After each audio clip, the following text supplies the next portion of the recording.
அசம்பிளியில தாவேகா எம்எல்ஏஸ்லாம் பார்த்தோம்னா நம்ம ஹிட்டான ரீல் ப்ரொடியூஸ் பண்ணிடணும். அதுக்கு இவங்க எல்லாம் மாத்தி மாத்தி போட்டி போட்டுட்டு இருக்காங்க. பரந்தூர் விமான நிலையமா இல்லை விவசாயிகள் கண்ணீரானா எங்கள் தலைவர் விவசாயிகள் கண்ணீர் பக்கம் தான் நிற்பார். விஜய் அவர்கள் சிரிச்சிட்டாரு அப்படின்லாம் வந்துச்சுன்னா உடனே செலவங்க பாக்குறாங்க. விஜய் அவர்களை நம்ம சிரிக்க வைக்கணும், விஜய் அவர்களை நம்ம பக்கம் திரும்ப வைக்கணும், அதுக்கேற்ற மாதிரி காமெடியா பேசணும். நிர்மல்குமார் அவர்களும் சரி, ஆதவ் அர்ஜுனா அவர்களும் சரி, மற்ற முக்கியமான தாவேகாரங்களும் சரி, ஒரு பிரச்சனை இருக்குன்னா ரொம்ப லாபகரமா அதை டைவர்ட் பண்ணி விட்டுறது. அந்த பிரச்சனையை பேசாம தேவையில்லாத 5 பைசாவுக்கு பிரயோஜனம் இல்லாத விஷயங்களை பேசுறது. இன்னைக்கு அதான் நடந்திருக்கு. லஞ்சம் ஊழலுக்கு எதிராக முதல்வர் விஜய் அவர்கள் சாட்டையை சுழட்டி இருக்கிறான்னு போட்டுருக்காங்க. அவருக்கு பாட்டு பாடுறாங்க, கவிதைகள் பாடுறாங்க. ஒருத்தர் அவருக்கு ஸ்கிரீன் வைக்கணும்ன்றாரு. ஏன்னா அவரை பார்க்கணுமா, பார்த்து ரசிக்கிறதுக்காக அசம்பிளியில ஒரு ஸ்கிரீன் வைக்கணுமா, அதுக்கப்புறம் ரெக்லைனர் சீட்லாம் போட்டு கொடுத்து பாப்கார்ன்லாம் கொடுத்துடலாம். ஸோ அப்ப இங்க அரசியலே ஒருத்தரை சுத்தி தான் நடந்துட்டு இருக்கு.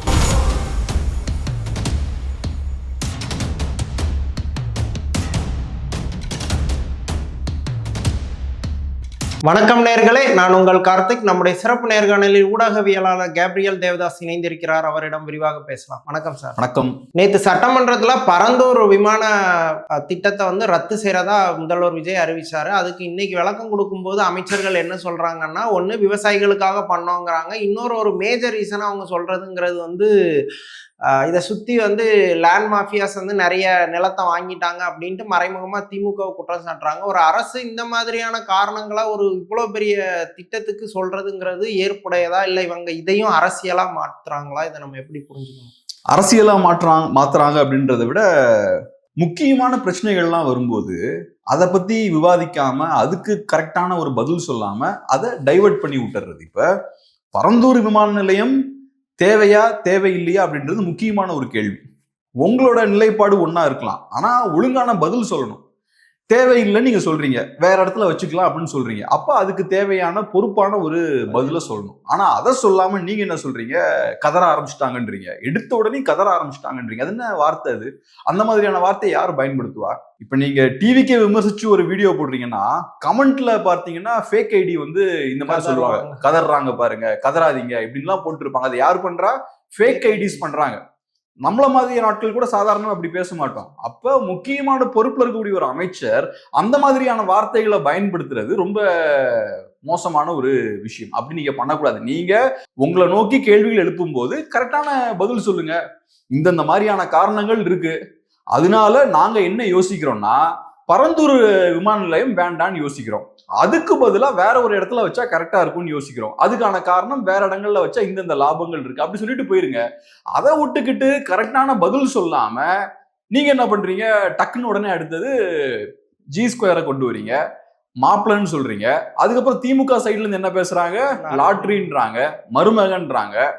இதுதான் பேச்சா? இதை பேசுறதுக்கு தான் அவங்க எல்லாம் அசம்பிளிக்கு அனுப்பியிருக்காங்களா? சோ நிர்மல்குமார் அவர்களை பொறுத்தளவுல, நிர்மல்குமார் அவர்களும் சரி, ஆதவ் அர்ஜுனா அவர்களும் சரி, மற்ற முக்கியமான தாவேகாரங்களும் சரி, ஒரு பிரச்சனை இருக்குன்னா ரொம்ப லாபகரமா அதை டைவர்ட் பண்ணி விட்டுறது. அந்த பிரச்சனையை பேசாம தேவையில்லாத 5 பைசாவுக்கு பிரயோஜனம் இல்லாத விஷயங்களை பேசுறது. இன்னைக்கு அதான் நடந்திருக்கு. பேச வேண்டிய விஷயத்த பேசாம அப்புறம் லாட்ரி அது இதுன்னு பேசிட்டு இருக்கீங்க. சோ அதனால இது ஒரு பெரிய சிக்கலான விஷயம். இதை நிர்மல்குமார் அவர்கள் தொடர்ச்சியா பண்ணிட்டு இருக்காரு. அதான் நிர்மல்குமாரோ ஆதவோ இதை ஒரு பேட்டர்னாவே, கேம் பேட்டர்னாவே ஃபாலோ பண்ணிட்டே இருக்கு. பர்சனல் அட்டாக் பண்றது, பர்சனல் அட்டாக் பண்ணா அவங்களும் அடுத்தது ஏதாவது பேசுவாங்க, அதுக்கப்புறம் இஷ்யூவை டைவர்ட் பண்ணி கொண்டு போயிருது. ஒரு ரீசெண்ட் எக்ஸாம்பிள் பார்த்தீங்கன்னா இவர் செந்தில் பாலாஜி அவர்கள் பேசுறாரு.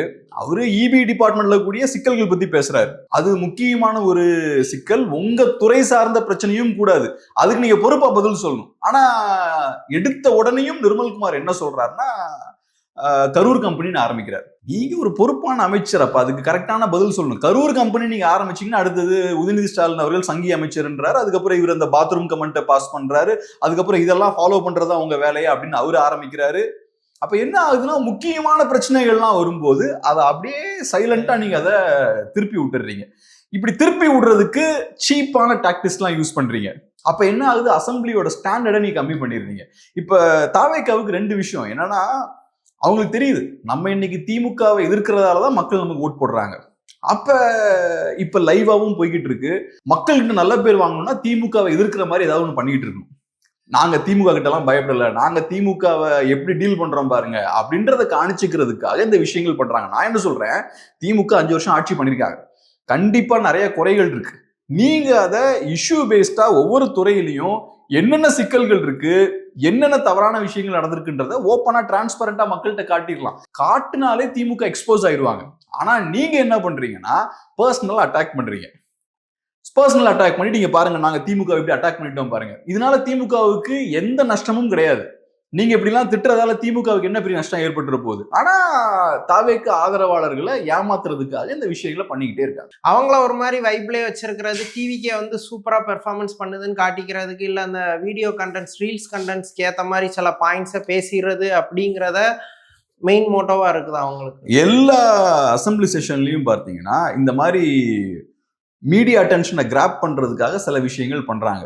இப்ப யூடியூபர்ஸ்லாம் பார்த்தோம்னா ஒரு விஷயத்த நம்ம கரெக்டா பேசிடணும், நம்ம ஒரு ஹிட்டான ஒரு வீடியோ கொடுத்துட்டு போட்டி போடுவாங்கல்ல, அதே மாதிரி அசம்பிளியில தாவேகா எம்எல்ஏஸ் எல்லாம் பார்த்தோம்னா நம்ம ஹிட்டான ரீல் ப்ரொடியூஸ் பண்ணிடணும், அதுக்கு இவங்க எல்லாம் மாத்தி மாத்தி போட்டி போட்டுட்டு இருக்காங்க. ஸோ அசம்பிளியே பார்த்தோம்னா இவங்களுக்கான ஒரு போட்டி போடக்கூடிய ஒரு களமா அது மாறிடுச்சு. அது மட்டும் இல்லாம நம்ம நினைக்கிற மாதிரி அசம்பிளியில் நடக்கிற விஷயங்கள் எல்லாம் அப்படியே ரீல்ஸா மாத்துறாங்கன்னா அது கிடையாது. அதுக்கு ஏகப்பட்ட மெக்கானிசம் வச்சிருக்காங்க. அசம்பிளியில் ஒரு விஷயம் நடக்குது, ஒரு டெவலப்மெண்ட் ஏற்படுதுன்னா அதை எப்படி ஒரு வைரல் கண்டென்ட்டா மாத்தணுன்றது அவங்களுக்கு தெரியுது. உதாரணத்துக்கு இந்த கரூர் கம்பெனி விஷயம் சொன்னேன்ல, அந்த இஷ்யூவை வைரல் ஆக்குறாங்க, பயங்கரமா வைரல் ஆகுது. ஆனா அதோட ஃப்ரண்ட் பார்ட்டையும் கட் பண்ணிட்டாங்க, எண்டையும் கட் பண்ணிட்டாங்க. அது எங்க ஸ்டார்ட் ஆகுற மாதிரி காட்டுறாங்கன்னா உதயநிதி ஸ்டாலின் அவர்கள் அதை ஸ்டார்ட் பண்ற மாதிரி காட்டுறாங்க. இந்த மாதிரி சங்கி அமைச்சர்னு உதயநிதி சொல்றாரு, அதுக்கு அவரோட பயங்கரமா ஒரு பதிலடி கொடுக்குற மாதிரி பேக்ரவுண்ட் மியூசிக் எல்லாம் போட்டு எடுத்து ஆக்சுவலா ஆரம்பிக்கிறதே இவரு தான், செந்தில் பாலாஜி, சாரி இவரு நிர்மல்குமார் தான். ஸோ இந்த மாதிரி மிஸ்லீடிங்கா அதை யூஸ் பண்றதுக்கு இதுக்கு ஒரு பெரிய ஒரு பேக்ரவுண்ட் டீமை வச்சிருக்காங்க. இதை வச்சு தேவையில்லாத தப்பான இன்ஃபர்மேஷனை ஸ்ப்ரெட் பண்ணிட்டு இருக்காங்க. இதனால மக்களுக்கு ஒரு பிரயோஜனமும் கிடையாது. பேச வேண்டிய விஷயங்கள் எல்லாம் பேசாம எல்லாத்தையும் டைவர்ட் பண்ணி விட்டுக்கிட்டே இருக்கிறது. ஆனா இப்ப அவங்க சொல்ற காமன் மேன்ஸ் இப்ப அசம்பிளியை பார்க்க ஆரம்பிச்சிட்டாங்கன்னு சொல்றாங்க. அந்த காமன் மேன்ஸ் இதை தான் கன்சியூம் பண்றாங்களா, இதுதான் ட்ரூன்னு பிலீவ் பண்ணக்கூடிய ஒரு சோன் இருக்குதா? அதான் முக்கியம். இப்ப என்னன்னா டிவியில லைவா டெலிகாஸ்ட் பண்றது நல்லது. அசம்பிளியில என்ன நடக்குது அப்படின்றத மக்கள் பார்க்கணும், அதுல எந்த மாற்று கருத்துமே கிடையாது. ஆனா அசம்பிளியில எல்லாரும் அசம்பிளியில நடக்கக்கூடிய விஷயங்களை பாக்குறாங்க அப்படின்ற சூழல் வரும்போது எம்எல்ஏஸும் மினிஸ்டர்ஸும் பெர்ஃபார்மன்ஸ் ஆயிடுறாங்க. ஸோ இப்போ மக்கள் பார்க்குறாங்கன்னா நான் அதுக்கு ஏற்ற மாதிரி பெர்ஃபார்ம் பண்ணும்.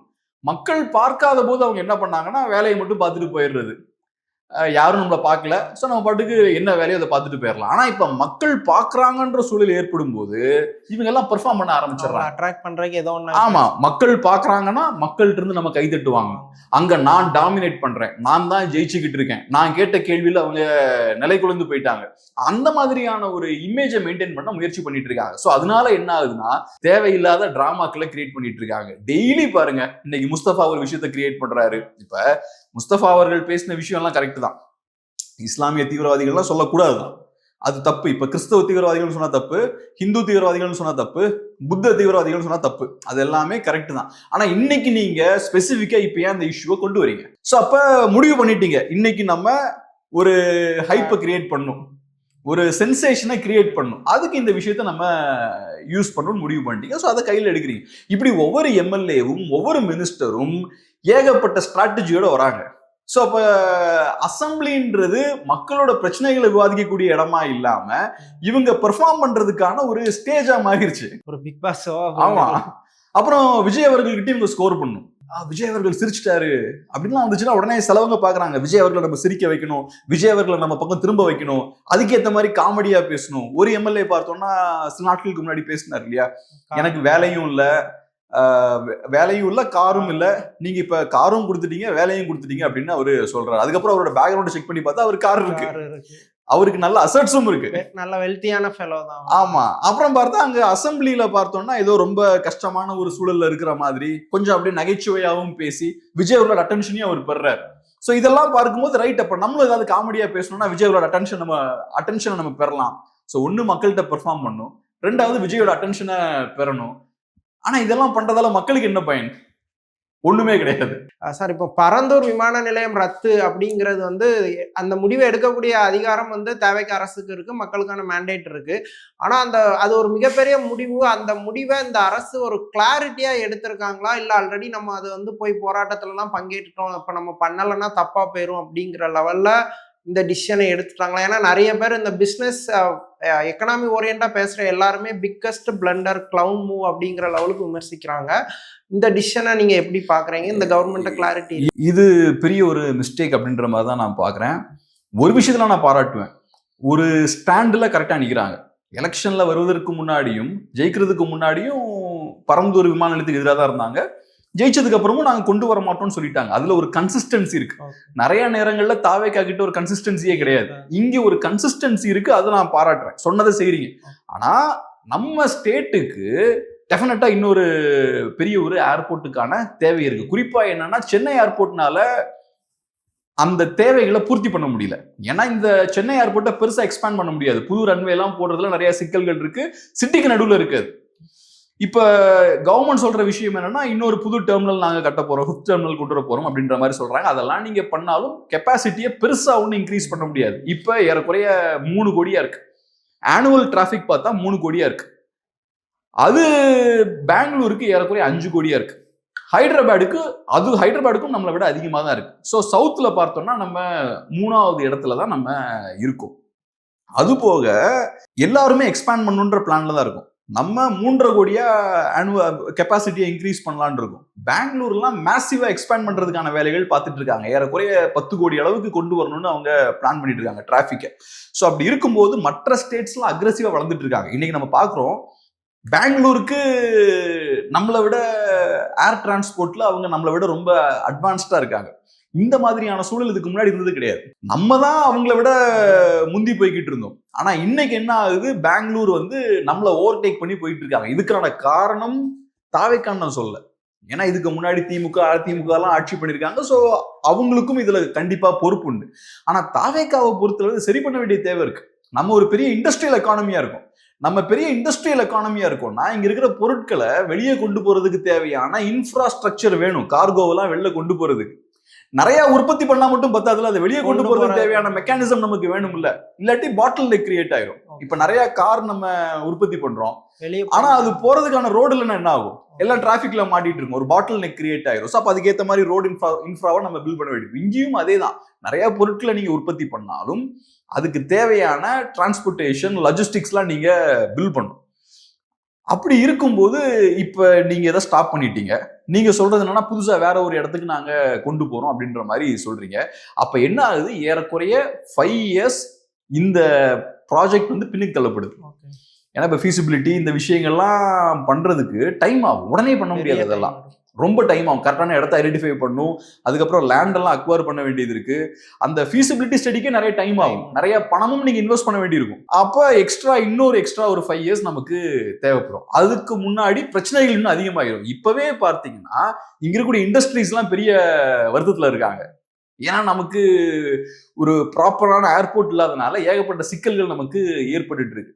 அது மட்டும் இல்லாம இன்னொரு சிக்கல் என்னன்னா, நீங்க புதுசா இன்னொரு ஸ்பாட்டை ஐடென்டிஃபை பண்ணி வச்சுக்கோங்க, அங்கேயும் இதே பிரச்சனைகள் 100% வரும். அதான் எனக்கும் கேள்வி. இப்போ ஒரு 5000 ஏக்கர் அளவுக்கு மொத்தமான நிலம்ங்கிறது தமிழ்நாட்டை பொறுத்த வரைக்கும் சென்னை நியர்பையா விவசாய நிலம் இல்லாம மக்கள் வாழாத நிலங்கள் இருக்க வாய்ப்பு இருக்கா? நீங்க 5000 ஏக்கர் நிலம், 5000ல இருந்து 6000 ஏக்கர் நிலத்தை எங்க எடுத்தாலும் பிரச்சனை வரும். ஒண்ணு, அங்க நிறைய மக்கள் இருப்பாங்க, பாப்புலேஷன் டென்சிட்டி கொஞ்சமாவது அங்க இருக்கும்.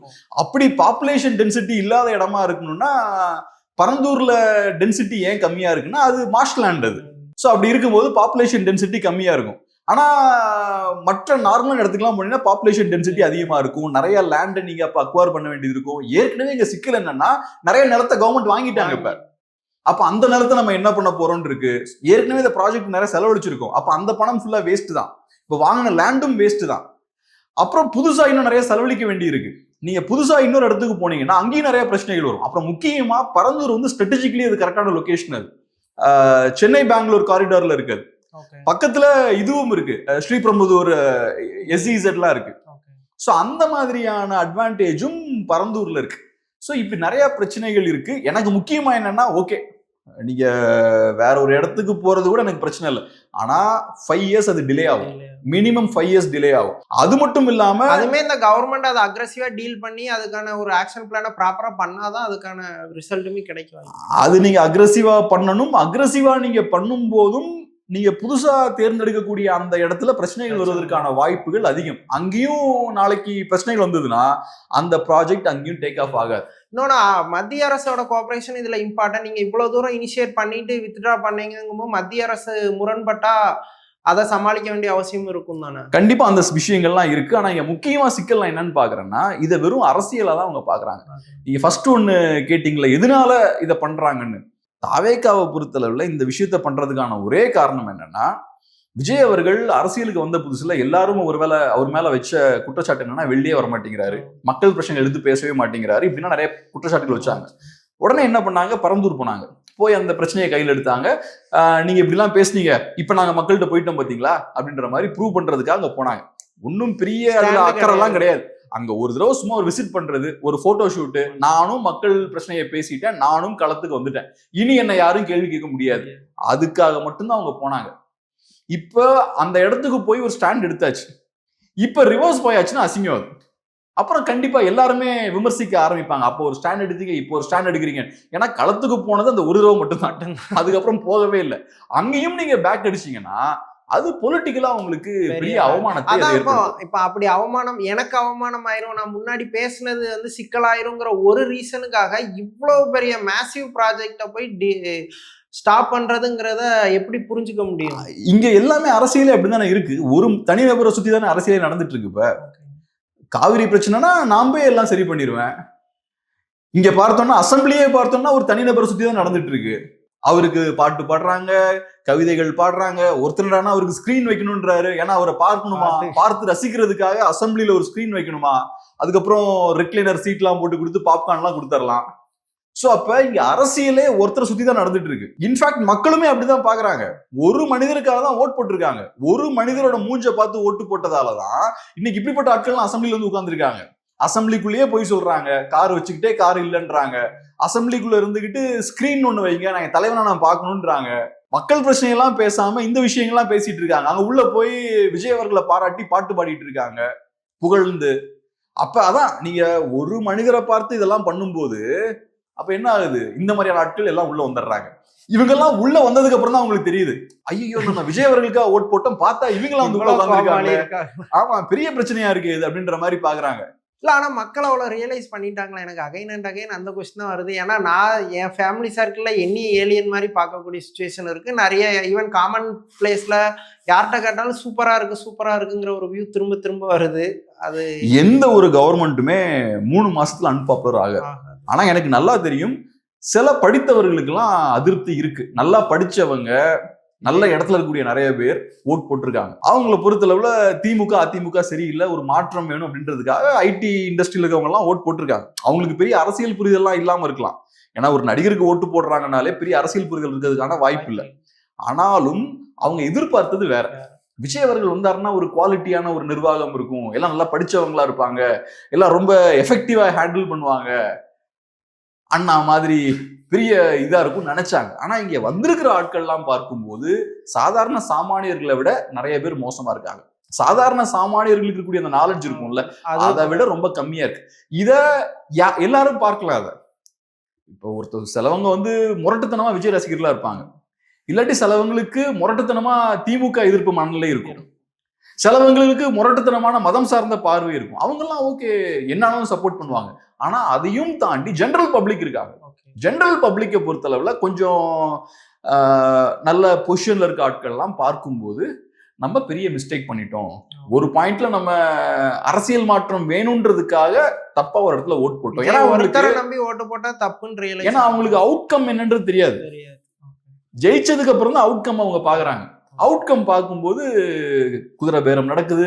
இவங்க எந்தெந்த கட்சிகள் எல்லாம் கல்லாப்பட்டி கூட்டணின்னு சொன்னாங்களோ அந்த கட்சிகளை ஃபுல்லா சேர்த்துக்கிட்டாங்க. எம்எல்ஏஸ் மூஞ்சி பேச்செல்லாம் இப்பதான் தெரியாம, அசம்பிளில இப்ப எம்எல்ஏஸ் எல்லாம் பேசும்போது அதையும் பாக்குறாங்க. இதுவுமே பார்த்தோம்னா இப்போ ஒரு 3 months தான் ஆயிருக்கு. 3 மாசத்துல எப்பவுமே பப்ளிக் ஒப்பீனியன் மாறாது. அது மட்டும் இல்லாம இன்னொன்னு சொல்றேன், மக்களுக்கு ஒரு சைக்காலஜியும் இருக்கும். நான் ஒரு விஷயம் இப்ப பண்றேன், மாற்றுன்னு சொல்லிட்டு பண்ணேன், அது தப்பா இருந்தாலுமே நான் எடுத்துன்னு ஒத்துக்க மாட்டேன். ஒரு மனசு எனக்கு ஒரு ஈகோ இருக்கும். இருக்கும். நான் பண்ணது கரெக்ட் தான் அப்படின்னு தான் நிற்பேன். மக்கள் அவங்க ஒப்பீனியனை உடனே மாத்திக்க மாட்டாங்க. அது நிறைய பிரச்சனைகள் வரும்போது, தொடர்ச்சியா நிறைய பின்னடைவுகள்லாம் ஏற்படும் போது, அப்புறம் அவங்க லைஃப்லயும் சுத்தி பார்ப்பாங்க. இவங்கனால நமக்கும் பாதிப்பு ஏற்படுது. டாக்ஸ் நிறைய பே பண்ண வேண்டியிருக்கு. டாஸ்மார்க் போனா எக்ஸ்ட்ரா நம்ம பணம் கட்ட வேண்டியது இருக்கு. வேலை வாய்ப்புகள் கம்மியா இருக்கு. இதெல்லாம் பார்க்கும்போது தான் கொஞ்சம் கொஞ்சமா தான் ஸ்லோவா மைண்ட் மாறும். எந்த கவர்மெண்ட் எடுத்துக்கோங்க, ஃபர்ஸ்ட் ஒரு 2 இயர்ஸ் பாப்புலரா தான் இருப்பாங்க. ஸ்டாலின் அவர்கள் வந்தப்பையும் ஒரு 1 இயர் பயங்கரமா பாப்புலரா தான் இருந்தார். ரொம்ப பாப்புலரா இருந்தார். இன்ஃபேக்ட் இப்ப ஃபர்ஸ்ட் ஒரு 3 மந்த்ஸ்லயே இவ்வளவு எதிர்ப்பு தாவேக்காவுக்கு எதிராக வருதுன்னா அதுதான் ஆச்சரியமான விஷயம்.